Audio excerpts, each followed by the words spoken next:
என் தாய் ரொம்ப எனக்கு பிடிக்கும். எங்கள் அம்மா வந்துட்டு கடைசி காலம் வரைக்கும் எங்கள் அப்பாட்ட ஒன்றும் பெருசாலாம் வாழல. 4 ஒய்ஃப் அப்பாவுக்கு.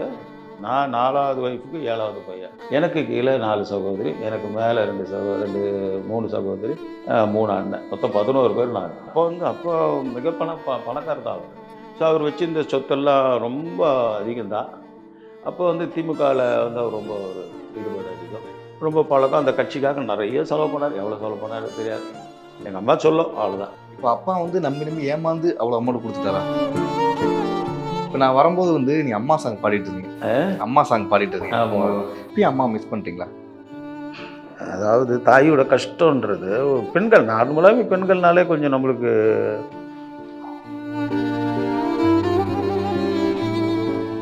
லட்சக்கணக்கான குடும்பங்கள், கோடிக்கணக்கான கனவுகள். தமிழ்நாடு அரசு ஒவ்வொரு குடும்பத்திடமும் கேட்கிறது, உங்க கனவை சொல்லுங்க. தமிழ்நாடு அரசின் வரலாற்று சிறப்புமிக்க முன்னெடுப்பு i5 ஹவுசிங் அண்ட் ப்ராப்பர்ட்டிஸ். தேடுறதை விடுங்க, தேர்வு செய்யலாம் வாங்க. கால் 9962557557. ஜியான் பிலிம்ஸ் தயாரிப்பில் அபிஷன் மற்றும் அனஸ்வரா நடிப்பில் வித் லவ் பிப்ரவரி 6 முதல் உங்கள் திரையரங்குகளில் வெற்றி நடை போடுகிறது. இதுதான் நம்மளோட சின்ன ஆஃபீஸு. இந்த ரூம் நம்ம உதவி செய்கிற நண்பர்கள் நம்ம வராங்களே, நம்ம அசிஸ்டண்ட்டு, ஆமாம், அவங்களா இருக்கிறது. அடுத்தது அந்த ரூம் சமையல் ரூமு. வேலைக்காரமாக வரலாம், அது மன வரைக்கும் வரலாம். வேலைக்காரமாக வருவாங்க. மார்னிங்லாம் சமைச்சு கொடுத்துட்டு போயிடுவாங்க. சரி, பார்த்து இது நவுத்துங்க, ஸ்க்ரீன் நவுத்துங்க. எங்கள் அம்மா இறந்த பிறகு கிட்ட இருந்து ஸ்கூலுக்கு கொண்டு போகிறது, மார்க்கெட் இட்டு போகிறது, கோவிலுக்கு இட்டுன்னு போகிறது, என்ன ஸ்கூலில் சேர்த்தது, ஸ்கூல்லேருந்து கொண்டு போகிறது வர்றது, இப்படி எனக்கு எதனா ஆசைப்பட்டா பொருள் வாங்கி கொடுக்குறது, இதெல்லாம் எனக்கு மூத்த அக்கா மீனாட்சின்னு சொல்லிட்டு அவங்க நேற்று இறந்துட்டாங்க. அந்த நிகழ்ச்சி யாருக்கும் தெரியாது. எவனோ ஒருத்தன் போட்டான், என்ன பண்ணுறாங்க, பொன்னம்பலத்துக்கு இந்த நிலைமை முன்ன பின்ன பார்க்கறதில்ல யாரும்.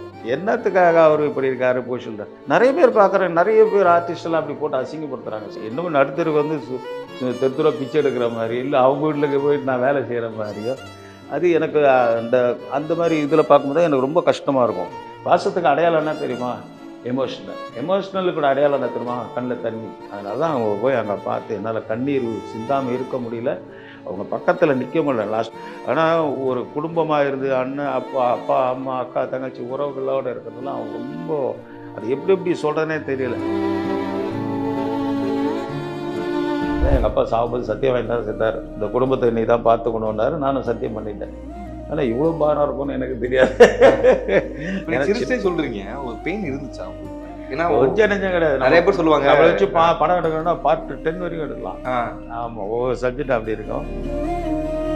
சொந்த வீடு கட்டி உங்கள் மனைவி கையில் இந்த சாவி கொடுத்துருப்பீங்களா? இந்தம்மா உங்களுக்காக வீடை கட்டி கொடுத்துட்டேம்மா அப்படிங்கிற அந்த ஃபீல் எப்போ அனுபவிச்சிங்க? எப்போ சொந்த வீடு கட்டணுங்கிறது சொந்த வீட்டில் நான் 95 வாங்கினேன். 1க்கு 3 வீடு வாங்கினேன். என்டி ராமராவ் ஸ்ட்ரீட்டில் வீடு வாங்கினேன். 7 கார் வச்சுருக்கேன்.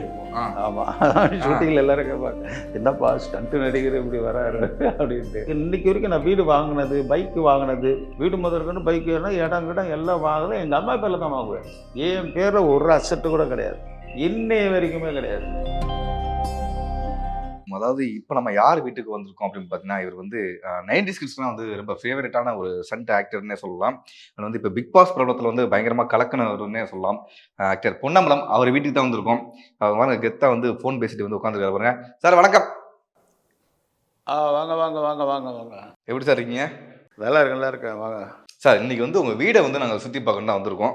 அப்படியா? ஆமாம், உங்கள் வீடை சுற்றி பார்க்கணும், எப்படி பொன்னம்பலம் சார் வாழ்றாரு அப்படிங்கிறதான் நாங்கள் பார்க்க போகிறோம் இன்னைக்கு. சரி, விலைக்கு எதுவும் வாங்குறீங்க? உங்களுடைய வீடு நீங்கள் எப்படி வாழ்ந்துகிட்டு இருக்கீங்க, அந்த வாழ்க்கையை ஒரு நாள் பார்க்கணும். நல்ல வாழ்க்கை, சுதந்திரமான வாழ்க்கை. நம்மளுக்கு என்னப்பா?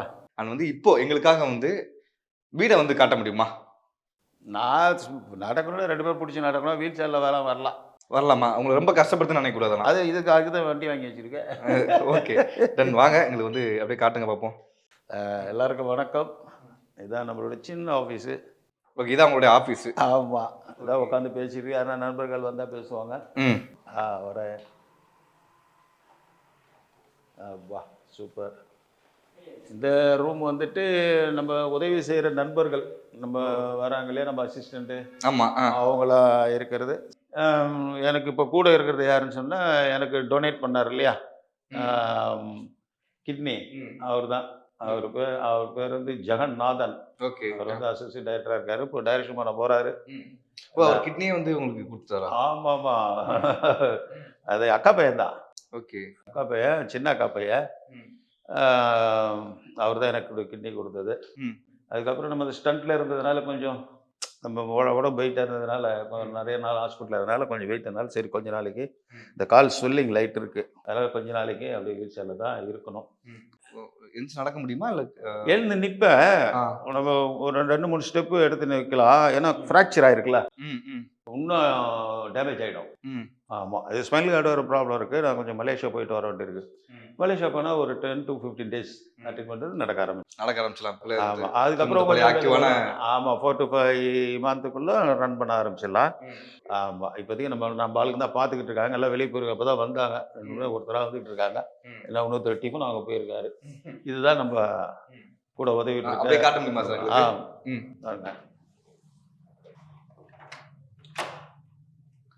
இதுதான். ஓகே, இதுதான் வந்து உங்க வேலையாட்கள் வந்து தங்க ரூம். வேலையாட்களுக்கு தனி ரூம் வந்து உங்க வீட்லயே கொடுத்துருங்கிறது ரொம்ப ஆச்சரியமா இருக்கு சார். எப்படி? ஆமாம், இப்போ நான் தனியாக ரெஸ்ட்டுக்குன்னு வந்துட்டேன். ஏன்னா நம்மளுக்காக யாருக்கும் நம்மளுக்காக பிரச்சனை இருக்கக்கூடாதுல்ல.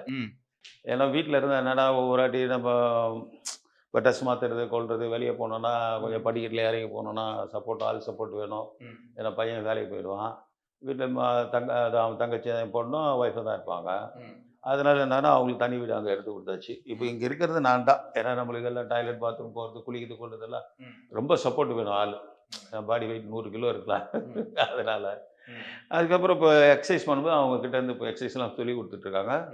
இப்போதைக்கு கொஞ்சம் நல்லா எழுந்து நிற்கிறேன்னா இது பிடிங்களா, இந்த அளவுக்கு தான் எழுந்து நிற்கிறேன்னா இந்த இடத்துல எழுந்து நிற்பேன். அவ்வளோதான் எழுந்து நிற்பேன். கொஞ்சம் அப்படி நம்ம சப்போர்ட் பண்ணிட்டு உட்காரும்போது அப்படி உட்காந்து, மற்றபடி வாக்கெலாம் பண்ணோன்னா நம்ம ஆளுங்க சப்போர்ட் வரும். 2 பேர் கை பிடிச்சா நடப்பேன். ஆமாம் ஆமாம், கூடிய சீக்கிரம் வந்து குணமாகும்னு சொல்லி நாங்கள் வந்து பிரார்த்தனை பண்ணுறோம். ஆமாம், அடுத்தது அந்த ரூம் வந்து சமையல் ரூமு. வேலைக்காரமாக வரலாம், அது மழை வரைக்கும் வரலாம். வேலைக்காரமாக வருவாங்க. மார்னிங்லாம் சமைச்சு கொடுத்துட்டு போயிடுவாங்க. சரி, பார்த்து இதில் நவுத்துங்க, ஸ்க்ரீன் நவுத்துவாங்க. ஆமாம், உள்ள வண்டி உள்ளே வராது. ஓகே, நீங்கள் போய் பாருங்கள். இதுதான் வந்து உங்களுடைய கிச்சன். ஆமாம், எல்லாம் ஆல் இன் ஆல் எல்லாம் இருக்குது. சாப்பாட்டுக்கு உண்டானதெல்லாம். வீட்டு சாப்பாடு சாப்பிடணுன்னா நம்ம ஹோட்டல் சாப்பாடு நிறைய தவிர்க்கணும். கண்டிப்பாக ப்ராப்ளம் இருக்கனால அதனால் வீட்டுக்கு வந்து சமைச்சு கொடுத்துட்டு போவாங்க. முன்னாடி லக்ஷ்மின்னு ஒரு அம்மா வந்து போனாங்க. அதுக்கப்புறம் இப்போ ஊருக்கு போயிருக்காங்க. அவங்க பேர பசங்களுக்கு கொஞ்சம் உடம்பு இல்லைன்ட்டு வந்துடுவாங்க கொஞ்ச நாளில்.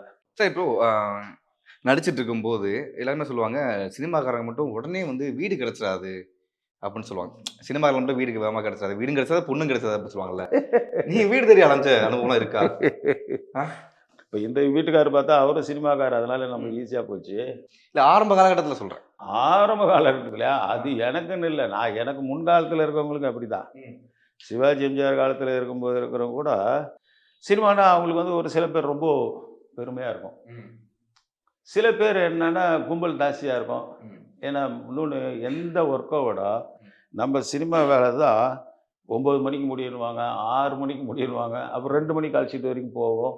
இல்லை சார் இன்றைக்கே முடிச்சிடுவோன்ட்டு விடிய காலைல 6 மணிக்கு போவோம். ஸோ இப்போ சினிமா சம்மந்தப்பட்ட எடிட்டிங்காக இருக்கட்டும், அது சம்மந்தப்பட்ட யாராக கேமராமேன் இருந்தாலும் சரி, அசிஸ்டன்ட் டைரக்டராக இருந்தாலும் சரி, டைரக்டராக இருந்தாலும் சரி, ஆர்டிஸ்டாக இருந்தாலும் சரி, அந்த லேட்டாக போயிட்டு வரது பெரிய நடிகர்னால் டக்குனு வீடு வாங்கிட்டு போனால் ஏதும் பிரச்சனை இல்லை. சின்ன சின்ன நடிகர்லாம் ரொம்ப ஆரம்பத்தில் எனக்கு இருந்தது. இது இப்போ நிறைய நடிகர்கள் சொல்லுவாங்கல்ல, எனக்கு வீடு இல்லாமல் நான் வந்து பஸ் ஸ்டாண்டில் படுத்திருக்கேன், நான் வந்து வேற எங்கேயோ பிளாட்ஃபார்ம்லாம் படுத்திருக்கேன், அந்த மாதிரிலாம் இருக்கும்ல, அந்த மாதிரி இருந்திருக்கா உங்களுக்கு இந்த மாதிரி சிச்சுவேஷன்? ஏன்னா பொன்னம்மனுங்கிற இவருக்கு ஆக்ட் ஆகிட்டாரு அப்படிங்கிறப்போ அடுத்த படுக்கையெல்லாம் சிங்கம் அப்படி படுக்காத. ஒரு கஷ்ட காலம் ஒன்று இருந்திருக்கும்ல. இல்லையே, பழகி போச்சு. முதல் படமே 4 தையல். 4 தையலா? ஆமாம், எடுத்த ஃபர்ஸ்ட் ஃபிலிமே 4 தையல். அப்புறம் என்ன சொல்கிறது, அதனால் ஒவ்வொன்றும் நம்ம ஆரம்ப காலத்தை பார்த்தா ஸ்டண்ட்டு வந்து உங்களுக்கு மிகப்பெரிய ஒரு தேர்ந்தெடுக்கக்கூடாத ஒரு சப்ஜெக்ட். சினிமா உலகத்திலே தேர்ந்தெடுக்கக்கூடாத ஒரு இதுன்னா சினிமா. பட் இப்போது வந்துட்டு அது கொஞ்சம் தேர்ந்தெடுக்கக்கூடியதாகிடுச்சு. பிகாஸ் ஆஃப் உங்களுக்கு வந்து எந்த ஒரு இன்ஸ்ட்ருமெண்ட்லையும் சரி, கேமராலேருந்து நீங்கள் எல்லாமே பார்த்தீங்கன்னா எல்லாம் ஜிமிக் ஆகிடுச்சு. இப்போ நான் இங்கே பேசிகிட்டு இருக்கும்போது அமெரிக்காலேருந்து பேசுகிற மாதிரி காட்டலாம். கண்டிப்பாக. அதனால் இப்போ அந்த காலத்து சினிமா சப்ஜெக்ட்ன்றது ஒரு ஆளுங்க வந்து உங்களுக்கு எல்லாரும் நல்லவங்களா இருந்தாங்க. ஆளுங்க பார்த்தீங்கன்னா, சினிமால வந்து உங்களுக்கு எந்த பிரச்சனையும் கிடையாது. ம். இப்போ காலப்போக்குல பார்த்தீங்கன்னா, இப்ப நீங்க பேப்பர்ல பார்க்குறீங்க, சினிமால பார்க்கலாம். எல்லாம் வந்துட்டு ட்ரெஸ்ல ஆடையிலேருந்து, அலங்காரத்துலேருந்து எல்லாம் மாறி போச்சு. ம்.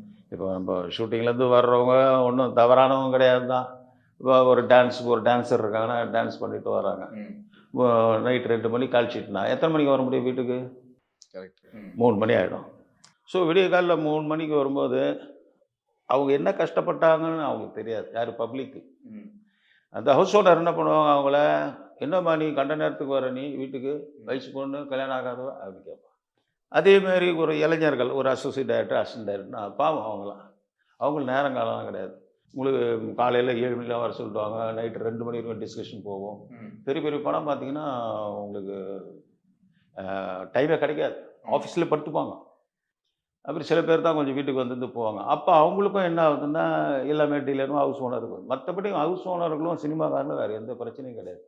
இப்ப இருந்தாலும் வந்து சொந்த வீடு கட்டி உங்க மனைவி கையில இந்த சாவியை குடுத்துருப்பீங்கல்ல, "இந்தாம்மா உனக்காக வீட கட்டி குடுத்துட்டேன்ம்மா" அப்படிங்கிற அந்த ஃபீல் வந்து எப்ப அனுபவிச்சீங்க? எப்போ சொந்த வீடு கட்டணுங்கிறது வந்து சொந்த வீட்டில் நான் 95லே வாங்கிட்டேன். ம்.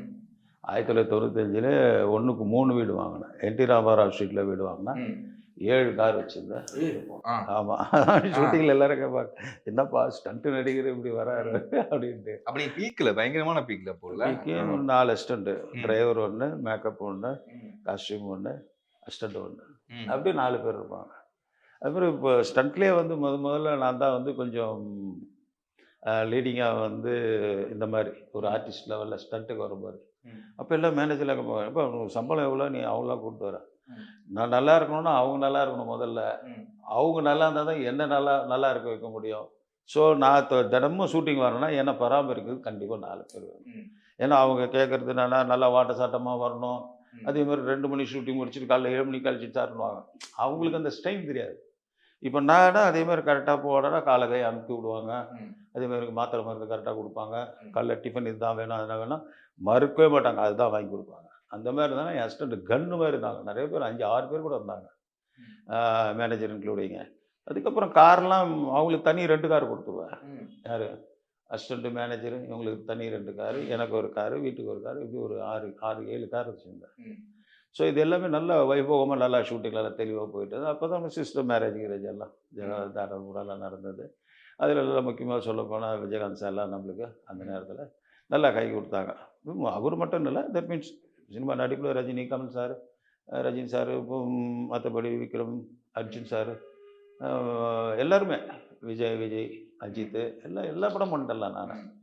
ஸோ நான் பண்ணாதது ஆர்டிஸ்ட் இப்போ லேட்டஸ்ட்னு பார்த்தீங்கன்னா நம்ம சிவகுமார் அண்ணன், அவருடைய பசங்க தான் கார்த்திக்கும் நம்ம மூத்தவர்.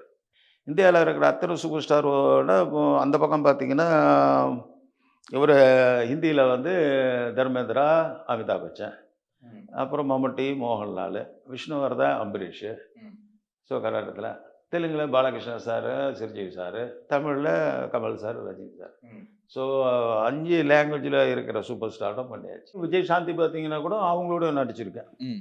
ஸோ லேடி சூப்பர் ஸ்டார்கிட்டையும் ஒர்க் பண்ணியாச்சு. ஸோ இதுதான் இப்போ நீங்கள் கேட்ட மாதிரி வீடுன்றது இப்போ எனக்கு அது பிரச்சனைலாம் போச்சு. ஆரம்பத்தில் நீங்கள் சொன்ன மாதிரி இருந்தது. ம். அப்புறம் சொந்த வீடெலாம் கட்டி எனக்கு என்ன ஒன்றுன்னா, என் தாய் ரொம்ப எனக்கு பிடிக்கும். ம். எங்கள் அம்மா வந்துட்டு நாங்கள் வந்து 11 பேர். அப்போ ஆமாம். ம்.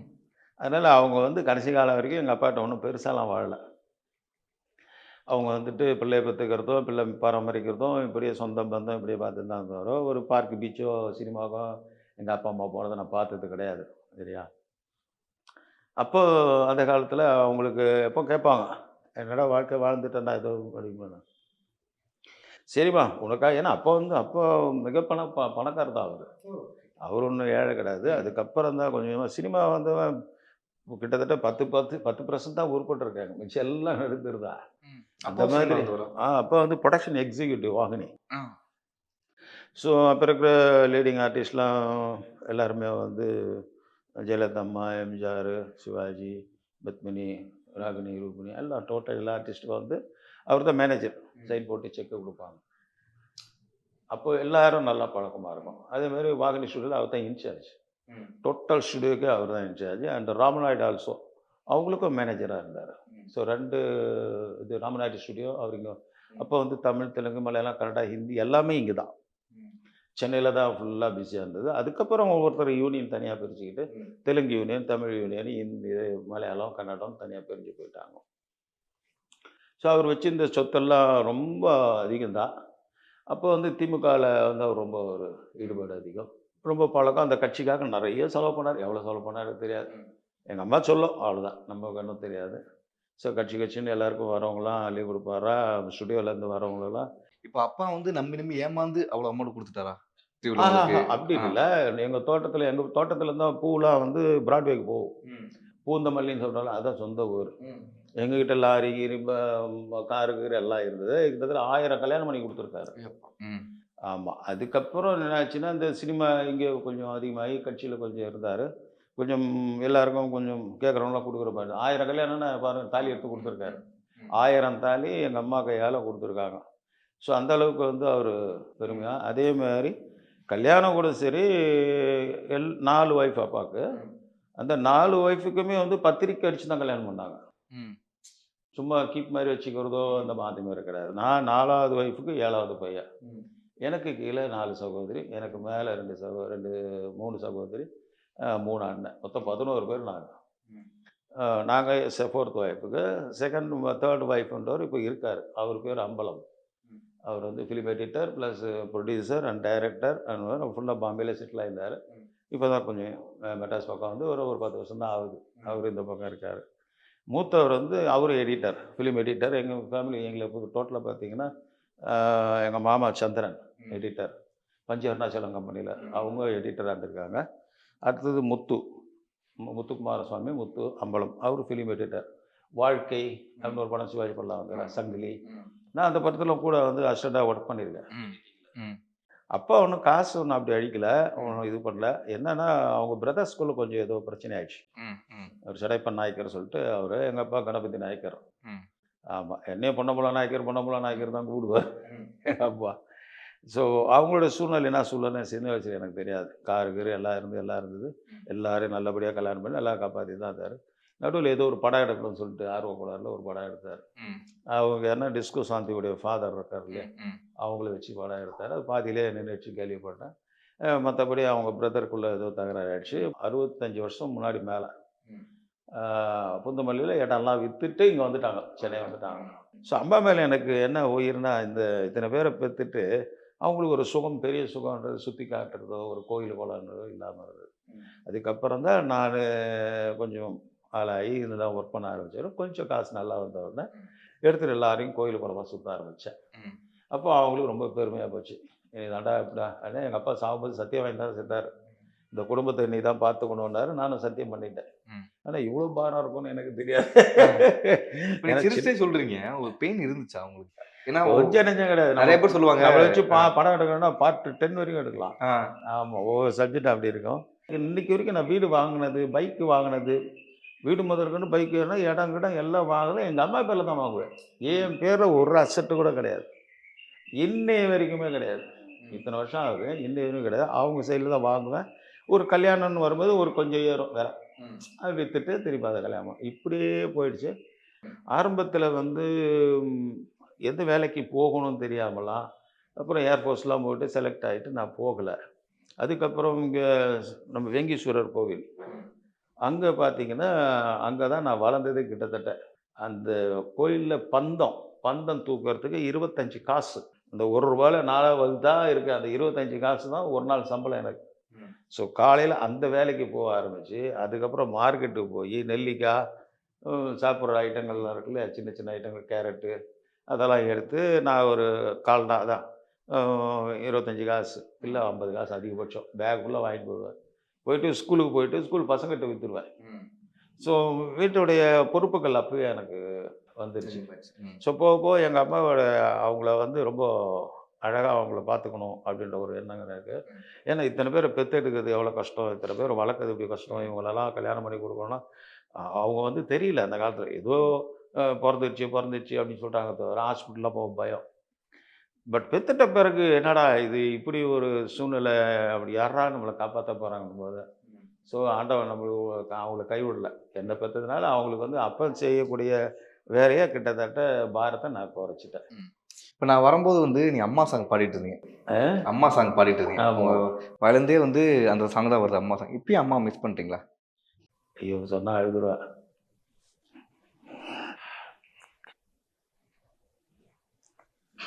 அதாவது தாயோட கஷ்டன்றது பெண்கள் நார்மலாகவே பெண்கள்னாலே கொஞ்சம் நம்மளுக்கு அது ஒரு இது. ஏன்னா அவங்க கதையை சொல்லிகிட்டே இருக்கும் பொழுது மிஸ் பண்ணுறேன்னு கேட்டோன்னே எனக்கு எங்கடா அது டிஷ்யூ பேப்பரு?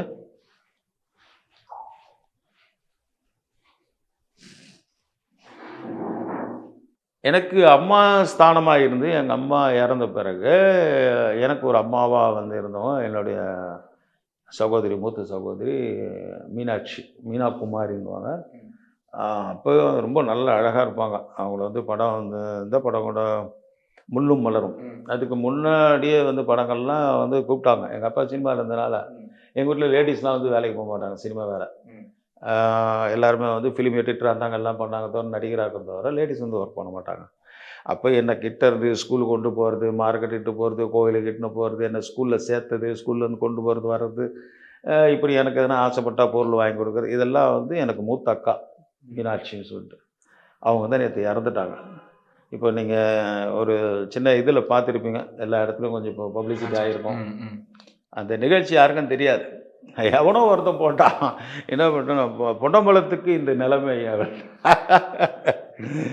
பொன்னம்பலத்துக்கு இந்த நிலைமைன்னா ஒரு தாய் ஸ்தானத்தில், அதாவது முன்ன பின்ன பார்க்கறதில்ல யாரும். என்னத்துக்காக அவர் இப்படி இருக்காரு போஷில் நிறைய பேர் பார்க்குறேன். நிறைய பேர் ஆர்டிஸ்டெல்லாம் அப்படி போட்டு அசிங்கப்படுத்துகிறாங்க. சில இந்த புதுசாக வந்த இவங்களாம் இருக்காங்களே, அவங்க ஏதோ ஒரு இது இல்லாமல் பொன்னம்பலத்துக்கு இந்த நிலைமை, அவருக்கு இந்த நிலைமை, இவருக்கு இந்த நிலைமை, தற்போதைய நிலைமை, இன்னும் நடுத்தருக்கு வந்து தெருத்துரா பிச்சை எடுக்கிற மாதிரி, இல்லை அவங்க வீட்டில் போயிட்டு நான் வேலை செய்கிற மாதிரியோ, அது எனக்கு அந்த அந்த மாதிரி இதில் பார்க்கும்போது எனக்கு ரொம்ப கஷ்டமாக இருக்கும். ஒருத்தனுக்கு வந்து உபயோகமாக இருக்கணும், இல்லைனா உபத்திரமாக இருக்கக்கூடாது. என்ன சொல்கிறேன் லைஃப்பில் எல்லாம். நேற்று இறந்த உடனே எனக்கு தாளமலை நேற்று எடுத்தாச்சு. அந்த ஒரு இதுலேயே தேஜலதான் உட்காந்துட்டு அவங்கள நினச்சி அந்த பப்ளிக்கு தெரியவே தெரியாது. இப்போ என்னென்னா ஒரு சகோதரி இறந்துக்கிட்டுன்னா ஒரு லூசு மாதிரி ஆடிக்கிட்டு இருக்காரு அப்படின்னு. அப்படி இல்லை, அதுதான் பாசம். அதாவது தன்னை மீறி எமோஷன் வர்றது தான் பாசம். பாசத்துக்கு அடையாளம் என்ன தெரியுமா? எமோஷ்னலுக்கு கூட அடையாளம் என்ன தெரியுமா? கண்ணில் தண்ணி. ஸோ சில விஷயங்கள் நம்ம இது கூட அவங்களுக்கு புரிஞ்சுக்க மாட்டேன்றாங்க. நேற்று எனக்கு கொஞ்சம் ஒரு மைண்டில் ஒரு மாறாயிடுச்சு. என்னென்னா நம்ம கூட பிறந்த அக்காவுடைய சாவுக்கு போயிருக்கோம். அந்த மனநிலை தாங்கக்கூடிய சக்தி எனக்கு இல்லை. ஏற்கனவே எனக்கு ஆப்ரேஷன் பண்ணியிருக்கு. டாக்டர் எமோஷன் ஆகக்கூடாது இருக்கார். பிபி ஏறிச்சுன்னா திருப்பி கிட்னி ப்ராப்ளம்ன்ட்டு இத்தனை வருஷமாக ஒரு சாவுக்கோ கல்யாணத்துக்கோ எதுவுமே போகல. ஆனால் எனக்கு தாய்க்கு தாயாக இருந்த எனக்கு மூத்த சகோதரின்ற ஒரே காரணம் என் தாயை இழந்த சம்மந்தம் இதுவாகிடுச்சு. அதனால தான் அவங்க போய் அங்கே பார்த்து என்னால் கண்ணீர் சிந்தாமல் இருக்க முடியல. அவங்க பக்கத்தில் நிற்க முடியல. லாஸ்ட் டைம் கூட சொல்லியிருப்பேன் நான். விஜயகாந்த் சார் இறந்தது கூட நான் போகலை. நான் ஸ்பாட்லேயே செத்துட்ருப்பேன். நேற்று கூட எனக்கு நெஞ்சு வலி வந்துருச்சு. அப்படியே மாத்திரைலாம் போட்டு எல்லாம் இது பண்ணி என்னை சால்வ் பண்ணாங்க.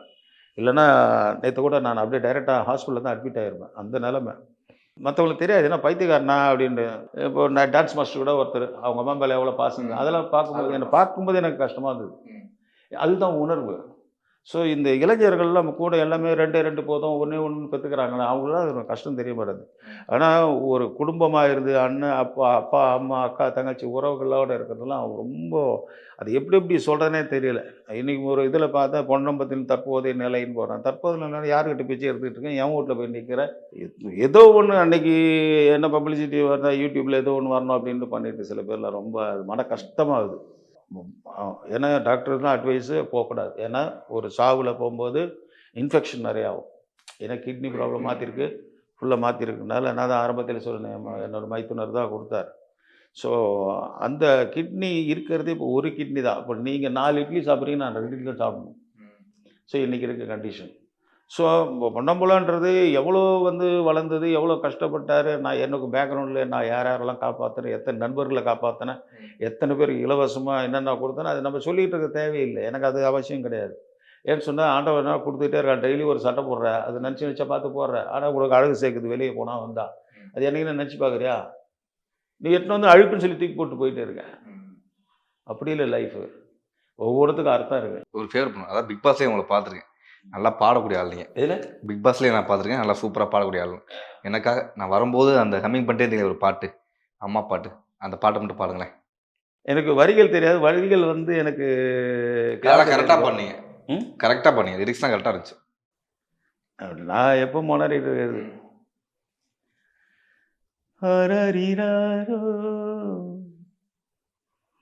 தாயினி பாட தாயே நீ கண்ணுறங்கு என்னோடு மடி சாய்ந்து சூப்பர் சூப்பர். அம்மாவுக்கு ஏதாவது ஃபேவரட் சாங் இருக்கா? பாடுவேன். நானே அப்போ நல்லா பாடுவேன். என்ன சாங் வந்து விரும்பி வந்து கேட்பாங்க? எனக்கு அந்த முருகன் பாட்டு ஆரம்பத்தில் அதெல்லாம் பாடுவேன். நல்லா பல குரலில் பாடுவேன். சின்ன வயசில் வந்து நல்ல பல குரலில் பாடுவேன். அப்போ இருந்த குடும்ப சூழ்நிலை கவிதைலாம் எழுதுவேன். எல்லாத்தையும் எடுத்து அடுப்பில் போட்டுரும். ஏய் இருக்கிற வேலையை பாடுறா, இந்த பொம்பளை பசங்க மூஞ்ச பாடுறா, நீ பாட்டு உட்காந்து இது பண்ண. சினிமா தான் நம்ம வீட்டு ஆகாதில் இனிமேல் சினிமா பக்கம் போன அவள் தான். ஏன்னா எங்கள் அப்பா சினிமாவில் நிறைய அழிச்சிட்டாருங்க. அப்போ நான் இந்த கோயிலில் போய் உட்காருவேன். அப்போ அந்த கோயிலில் உட்காரும்போது இப்போ எனக்கு ஒரு பெரிய பாக்கியம் என்னென்னா, நம்ம கிருபானந்த வாரியார் இருக்கார் இல்லையா, அவர் என்னை மடியில் உட்கார வச்சு உபதேசம் பண்ணுவார். ஆமாம், அது ஒரு பெரிய பாக்கியம். அதே மாதிரி சங்கராச்சாரியார் வந்து யார் கூப்பிட்டேன், சென்னைக்கு வரல ஒரு 5-6 வருஷம். நான் போய் கூப்பிட்டோன்னே அவர் யாரையும் எதிர்பார்க்கல. என்ன பண்ணாப்பலாம் பண்ணார், சார் இந்த மாதிரி நீங்கள் வந்து கொஞ்சம் இது பண்ணணும்னு வந்துட்டார். ரஜினி சார் ஆஜராகிட்டார். நான் அவர் வீட்டுக்கு போயிட்டு நான் சொல்லும்போது கூட ஏக்கடா என்ன ஏன்ப்பா அப்படின்னாரு. அவ்வளோ வரமாட்டார் அப்படின்னாரு. சரி நீங்கள் நான் வந்து எல்லாருக்கும் வெள்ளிக்காயின்னு கொடுக்க போகிறேன், நீங்கள் யாரா கொடுங்க அப்படின்னேன். அவர் இல்லை இல்லை இல்லை இல்லை நான் கன்ஃபார்ம் பண்ணோம் அப்படின்னாரு. அப்புறம் அவர் மடத்துக்கு ஃபோன் பண்ணியிருக்காரு, சங்கர மடத்துக்கு. அவங்க சொல்லிட்டாங்க, இல்லை இல்லை பொன்னமன் சார் வந்தார், எங்களுக்கு ஆச்சரியமாக இருந்தது, சுவாமி வந்து வரேன்ட்டா. என்ன சொல்கிறீங்க அப்படின்னு. அப்புறம் உடனே ஃபோன் அடிச்சு கணக்கணா கோச்சிக்காத மண்டபத்தில் போயிட்டு நீ 5 ரூபா வாங்கிக்க அப்படின்னாரு. இல்லை தலைவர் நானும் போயிட்டு சுற்றி போயிட்டு எல்லாம் ரவுண்டு வரேன், திருப்பி அந்த சந்தையில் போயிட்டு வர லேட் ஆகும், இன்னொரு இடத்துல அப்பாயின்மெண்ட் போயிட்டு வரேன். இல்லை இல்லை இல்லை நீ அங்கே இல்லைன்னு சொல்லிட்டு நீ வர வேண்டாம், நான் ஆளை அனுப்புகிறேன் அப்படின்னு சொல்லிட்டு ஆளை அனுப்பி 5000 பண்ணார். ஸோ அன்றைக்கி அது மாதிரி நான் ஆன்மீகத்தில் கொஞ்சம் ஈடுபாடு. ஆமாம், ஈடுபாடு. அதில் வந்து முருகன், எனக்கு மெயினாக வந்து சிவன், வெங்கீஸ்வரர் கோயில் தான் என்னுடைய தாய் வீடு சொல்ல போனால். அங்கே தான் எல்லாமே கற்றுக்கிட்டேன். பந்தம் பிடிச்சதுலேருந்து பெல் ஆட்டுறதுலேருந்து சமைக்கிறதுலேருந்து. இன்றைக்கி நான் நல்லா சமைப்பேன். எல்லா சிக்கனு மட்டனு நண்டு ஏறா எல்லாம் சாம்பார் ரசம். பிக் பாஸ்லேயும் சமைச்சிங்களே? நான் சமைச்சிருக்கேன். அது சொல்லலை, லாஸ்ட் மினிட்ல சொன்னேன். அது அந்த மட்டன் சேர்ந்தா வயிற்று திணிச்சிங்களேன், சண்டை. அதில் ஒரு ஐயர் பொண்ணு, அவங்க மட்டன் சாப்பிட மாட்டாங்கன்னு பார்த்தா கடைசியில் அது மட்டன் சாப்பிட மாட்டேன், தொக்கு சாப்பிட சொல்லியிருக்கேன். ஸோ அந்த மாதிரி, ஏன்னா நான் வெளியே சொல்லிக்கிறது இல்லை, நம்மளும் நிறைய திறமை இருக்குது, அது வேறு விஷயம். படித்ததுலேருந்து நான் பிறந்த வாழ்ந்ததில் ஏகப்பட்ட வேலை, எல்லா வேலையும் செஞ்சாச்சு, தெரியாத வேலை கிடையாது, எல்லாமே செஞ்சாச்சு. அப்போ தான் இந்த பாட்டெல்லாம் பாடி எனக்கு பழக்கம். முறைப்படி தெரியாது. ஓகே, நீங்கள் சொன்னீங்களே, அதனால் சொல்லும்போது ஒரு ரீங்காரம் பாடுவேன். அம்மாவுக்கு பாடி காட்டுப்பீங்க? ஆமாம், அதுவும் பாடி காட்டேன். அது நல்லா பண்ணலாம். அது ஒரு பாட்டு மட்டும் பாடுங்க. சிந்தனை செய் மனமே, சிந்தனை செய் மனமே, தினமே சிந்தனை செய் மனமே, செய்தால் தீவினை அகன்றிடுமே, சிவகாமி மகனின் சண்முகனை சிந்தனை செய் மனமே, மனமே.